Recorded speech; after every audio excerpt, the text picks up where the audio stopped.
A gente fala agora sobre cores que preocupam.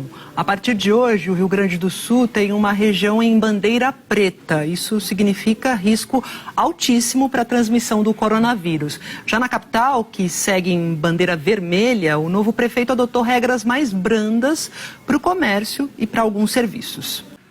Lá no Rio Grande do Sul, a cor que indica perigo é preta e no Amazonas é roxa. E o governo do estado do Amazonas anunciou agora há pouco medidas para tentar aliviar o impacto do fechamento do comércio por 15 dias. A gente lembra aqui, né, que a Justiça determinou que apenas os serviços essenciais devem funcionar. Então eu vou lá para Manaus conversar com a Daniela Branches, que tem as informações, né, que chegaram agora há pouco para a gente. Daniela, bem-vinda, boa tarde. Maju, obrigada, boa tarde para você e para todo mundo. Como você falou, essas medidas foram anunciadas agora há pouco. E lá no Rio de Janeiro, no estado do Rio, 209 pacientes com Covid estão esperando um leito na rede pública de saúde. Estão esperando e, enquanto isso, mais de 1.000 leitos estão sem funcionar em hospitais federais. Tem um caso, gente, até de um andar todinho, inteirinho, sem receber pacientes. E vamos às respostas aqui das autoridades. A superintendência do Ministério da Saúde, lá no Rio, também disse que precisou remanejar pacientes por uma questão de logística, de manutenção de leitos e que tem previsão de liberar vagas ainda nesta semana. E informou ainda que a soma dos profissionais de saúde que estão se apresentando, mais o que estão trabalhando desde dezembro, atinge aí 4.117 profissionais. O Hospital Clementino Fraga Filho, da UFRJ, disse que leitos foram fechados por causa do fim de contratos temporários e afastamento de profissionais durante a pandemia. Mas com o suporte da Fundação de Apoio à Fiocruz, vai poder contratar quase 500 profissionais por 6 meses. 245 já chegaram. O Hospital Universitário da Universidade Federal Fluminense, lá de Niterói, ainda não respondeu para a gente. E a Fiocruz, que é responsável por 2 institutos, informou que está apurando as informações. Falar de leito, mas agora leito lá em Minas Gerais, porque a ocupação de leitos de UTI para pacientes com Covid bateu recorde em Belo Horizonte, em BH, e a repórter Cláudia Mourão tem os números para a gente. Oi, Cláudia, boa tarde. E eu passo para o nosso telão agora para mostrar os números atualizados, os dados da pandemia no país inteiro. Esses dados são fornecidos pelo levantamento do consórcio de veículos de imprensa. Esse levantamento foi atualizado à 1 da tarde. Então, o total de mortes aqui no Brasil está em 196.641 mortes. E desde o começo da pandemia já são 7.656.861 casos diagnósticos. E antes da gente conferir as médias móveis, eu vou fazer aqui uma ressalva, relembrar que esses números ainda podem refletir os registros de casos e mortes que foram represados, que ficaram, na verdade, represados nesse feriado prolongado que a gente teve de Ano Novo. Agora sim, a gente vem para a média móvel de casos, que ontem ficou no seguinte patamar. O Brasil registrou ontem 35.381 novos registros por dia, 28% a menos na comparação com a média de 2 semanas atrás. Teve queda na média de casos. E já a média de mortes ficou em, tá aqui, 707 mortes por dia, 9% a menos quando a gente compara também com a média de 14 dias atrás. Temos aqui uma situação de estabilidade. Agora o mapa, a gente mostra para vocês a evolução da pandemia pelo país, em cada estado, isso de acordo com o boletim, mas esse boletim é das 8 da noite do consórcio de veículos de imprensa. Então temos 7 estados que apresentaram alta na média de mortes ontem e aparecem no grupo em vermelho. São eles o Acre, Amazonas, Roraima, Pará, Tocantins, Rio Grande do Norte, que veio da estabilidade para o grupo da alta, e também Sergipe. Maiores altas, a gente tem Roraima com 100% e Amazonas com 91%. Apesar dessa grande variação, Roraima registrou média relativamente baixa, 2 mortes por dia. Já lá, no Amazonas, por dia morreram em média 23 pessoas de Covid, o número mais alto desde o dia 7 de outubro. Agora vamos para o grupo de estabilidade, porque aumentou o número de estados com estabilidade, com variação aí de 15% para mais ou para menos. Neste grupo, em amarelo, ontem ficaram o Distrito Federal e 15 estados. Então a gente começa pelos estados que vieram do grupo da alta, Rondônia e Alagoas. E os que vieram da queda diretamente para esta área amarela foram Mato Grosso e Santa Catarina. E já estavam neste grupo aqui Rio Grande do Sul, Mato Grosso do Sul, o Distrito Federal, os 4 estados da região sudeste, né, São Paulo, Rio de Janeiro, Minas Gerais e Espírito Santo. Também estavam nesse grupo Bahia, Paraíba, Piauí, Maranhão e o Amapá. Vamos para o grupo em azul, né, que indica queda na média de mortes. Então, neste grupo temos 4 estados, o Ceará, Pernambuco, Goiás e Paraná. E as maiores quedas foram lá no Paraná, com 40%, e no Ceará, com uma redução de 39%. O Paraná registrou média de 47 óbitos por dia e no Ceará, média de 10 mortes por dia. Você já sabe, né, que mais detalhes sobre a situação do seu estado você confere em g1.com.br/coronavírus. Vamos falar da taxa de transmissão, porque a taxa de transmissão do novo coronavírus no Brasil teve uma ligeira alta esta semana, segundo o Imperial College, que é lá de Londres. Essa taxa subiu de 1,01 para 1,04. Isso quer dizer o quê? Quer dizer que, em tese, cada 100 pessoas infectadas passam o vírus, o coronavírus, para outras 104 pessoas. Qualquer taxa que fique aí acima de 1 significa que o número de casos está acelerado, está acelerando. Os especialistas consideram que a pandemia começa a ser controlada quando a chamada taxa R, que é o nome dela, né, permanece abaixo de 1 por, no mínimo, 2 semanas seguidas. E a chance de os números refletirem a realidade é de 95%. Em Mato Grosso, nas últimas 24 horas, houve um aumento de casos e de mortes por causa da Covid. É um dos maiores índices dos últimos 4 meses. Quem vai conversar conosco sobre isso é a repórter Eunice Ramos, que tem as informações. Eunice, boa tarde para você. É isso, os cuidados básicos, né, Eunice? Obrigada pelas informações. E, Eunice, olha, em meio a essa pandemia, seguinte, os planos de saúde individuais e também os familiares vão ficar mais caros. O reajuste anual vai voltar a ser cobrado, isso neste mês, e essa informação é de acordo com a Agência Nacional de Saúde Suplementar. E olha, vai ser sepultado daqui a pouco, às 3 da tarde, lá no Rio, o corpo do homem que foi morto ontem durante uma operação policial na zona oeste da cidade. Testemunhas disseram que policiais militares atiraram contra a vítima. A PM disse que ele ficou no meio de um tiroteio com traficantes. A gente mostrou esse caso ontem, aliás. Hoje cedo, o blindado da PM que foi usado na operação de ontem, lá na Cidade de Deus, passou por uma perícia. Os investigadores querem saber se o tiro que acertou o peito de Marcelo Guimarães partiu ou não dos policiais. Os 2 PMs que estavam nesse blindado já foram ouvidos na delegacia de homicídios. E a polícia diz, né, que esses PMs disseram que criminosos dispararam contra o blindado e um dos PMs lá de dentro revidou com um único tiro.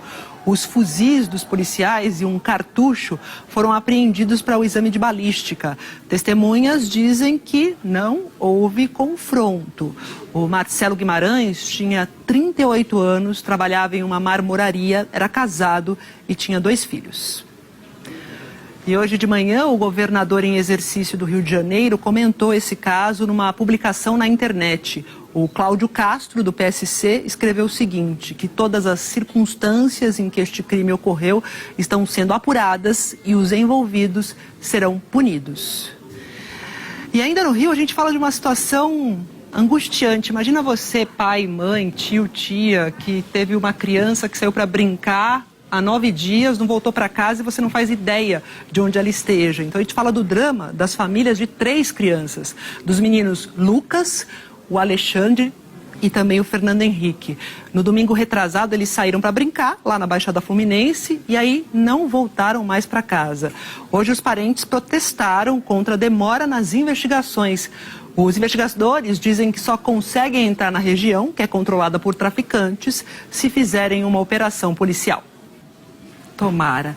A Delegacia de Homicídios lá da Baixada Fluminense disse que desde o registro do desaparecimento desses meninos, fez buscas em pelo menos 35 lugares onde surgiram informações de que eles foram vistos, em locais onde os garotos poderiam ter ido, segundo os parentes.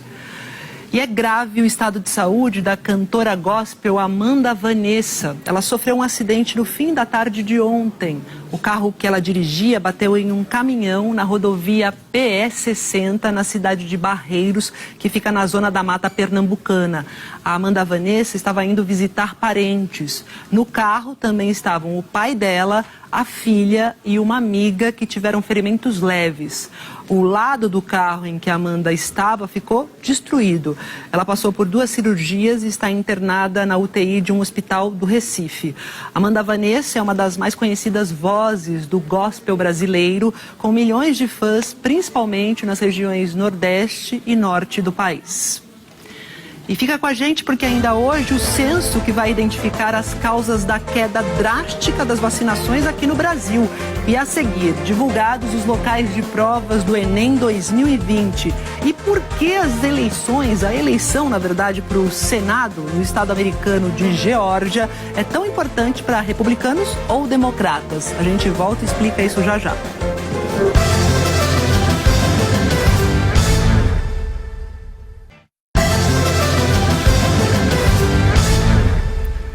Voltamos falando dos Estados Unidos, que tem 50 estados que compõem, os Estados Unidos, mas um deles tem causado muito, que é a Geórgia. Os eleitores do estado da Geórgia estão votando para escolher quem vão ser os 2 representantes do estado no Senado durante o governo de Joe Biden. Então, quem está acompanhando essa história é o nosso correspondente Ismar Madeira, porque essa eleição é super importante, porque pode definir qual partido vai ter o controle do Senado nos próximos anos. Isso é importantíssimo, Ismar? Explica tudo pra gente. Bem-vindo e boa tarde.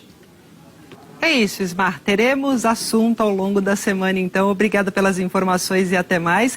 Do Congresso americano, a gente vem aqui para o nosso Congresso. A disputa pelas presidências da Câmara e do Senado estão indo muito além do Congresso. Isso porque estão em jogo vários cargos em ministérios, aquele toma lá da cá. E Andréa Sadi está aqui no telão para explicar para a gente o que está na mesa de negociações, Sadi? Boa tarde para você, bem-vinda. Terminou ontem à noite que seja cumprida a decisão do ministro Ricardo Lewandowski, do Supremo Tribunal Federal, para que a defesa do ex-presidente Lula tenha acesso imediato às mensagens de texto que foram apreendidas durante o juiz Valdemar Cláudio de Carvalho, para o imediato cumprimento da liberação do material. Isso porque o juiz entendeu que o caso não era urgente, não precisava ser analisado no plantão do judiciário e determinou que o Ministério Público se manifestasse. Hoje, a defesa do ex-presidente Lula informou ao STF que aguarda a indicação de data e horário para obter a cópia do material dessa operação, a Operação Spoofing. Em julho de 2019, a operação prendeu suspeitos de invadir celulares do ex-juiz Sérgio Moro e de integrantes da Força Tarefa da Lava Jato em Curitiba. O INEP divulgou hoje como é o cartão de confirmação dos inscritos no Enem. O primeiro dia de aplicação das provas impressas é agora, no próximo dia 17 de janeiro. Então a gente vai ao vivo a Brasília conversar com a Raquel Honorato, que tem as informações para a gente. Raquel, boa tarde. Boa, Jefferson. Boa sorte para você no Enem. Olha, as vendas de veículos tiveram a maior queda em 5 anos e recuaram mais de 26% em 2020, na comparação com 2019, segundo dados que foram apresentados pela FenaBrave. Ao todo, foram emplacados pouco mais de 2 milhões de automóveis comerciais leves, caminhões e ônibus isso no ano passado. Dezembro trouxe um pouco de alento para o setor, com a alta nas vendas de 8,4% em relação ao mês de novembro. De acordo com a Fenabrave, as vendas foram impactadas pela falta de peças e pelo número menor de trabalhadores nas linhas de montagem. E olha, fica aqui com a gente, porque a seguir o estudo que pretende descobrir as causas da queda drástica das vacinações no Brasil. E a nova variante do coronavírus, confirmada também no Brasil, tem atingido mais os jovens. E tem a previsão do tempo para todo o país com a Eliana Marques. É já já.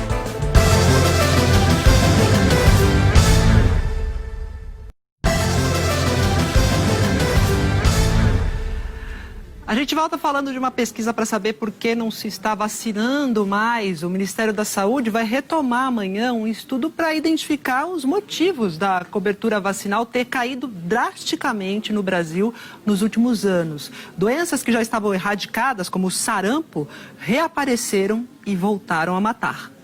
E para você não ser pego de surpresa, os entrevistadores vão estar uniformizados, devidamente identificados, mas o governo alerta o seguinte, que em caso de dúvidas, você pode ligar para o telefone 136, que é do Disque Saúde, para confirmar se aquela pessoa faz mesmo parte do time de pesquisadores. E por causa da pandemia de coronavírus, todos eles vão usar equipamentos de proteção individual, como máscaras. E no site do JH você encontra mais informações sobre esse inquérito importante, o inquérito vacinal. Vamos falar do diretor-geral da Organização Mundial da Saúde, o Tedros Adhanom, que ele falou hoje sobre a pandemia, agora há pouco, lá em Genebra, pela primeira vez este ano, Tedros, que falou bastante durante todo 2020, ele desejou, o Tedros Adhanom, que 2021 tenha menos politicagem quando o assunto é saúde. Então a gente vai lá para a Suíça conversar com a Bianca Rottier, que traz para a gente mais detalhes dessa fala do Tedros, essa primeira fala dele em 2021, Bianca? Boa tarde. E olha, o primeiro-ministro britânico acabou de fazer um pronunciamento sobre o andamento da vacinação. Boris Johnson disse que 1.300.000 pessoas já foram vacinadas contra a Covid no Reino Unido, 650.000 acima dos 80 anos, pessoas com mais de 80 anos. Ele disse ainda que cerca de 1 em cada 4 pessoas nessa faixa etária vai estar vacinada nas próximas 2 semanas. Você viu aqui no começo do JH que a Inglaterra entrou hoje no 3º lockdown, bloqueio total. O Reino Unido está vivendo uma explosão de casos de Covid-19. Hoje o país bateu mais um recorde, mais de 60.000 novos infectados nas últimas 24 horas. E olha, o JH teve acesso ao perfil das amostras da nova variante do coronavírus que foi encontrada aqui no Brasil. Essa é aquela variante que foi detectada primeiro lá no Reino Unido. Então é o seguinte, uma mulher de 25 anos e um homem de 34 foram contaminados e fizeram os exames aqui em São Paulo. Essa confirmação foi feita pelo Instituto Adolfo Lutz. E a reportagem que você vai assistir agora é da Patrícia Marques e da Elaine Basti. E na semana em que o Brasil deve chegar à marca de 200.000 mortos pela Covid-19, o presidente Jair Bolsonaro afirmou hoje a apoiadores que o Brasil está quebrado e que ele, Bolsonaro, não consegue fazer nada. A gente vai para Brasília conversar com a Marina Francischini, que tem mais informações. Marina, boa tarde. Então fiquemos atentos à sexta-feira com 30 milímetros aqui na capital paulista, né, Eli? É isso, Maju. Então a gente vai se falando, obrigada. Agradeço a você também pela participação, pela audiência, na verdade. O Jornal Hoje termina por aqui e você acompanha outras notícias no Jornal Nacional. Para rever as nossas reportagens, vai lá no Globoplay. Boa tarde, até amanhã. Boa tarde para vocês, até amanhã.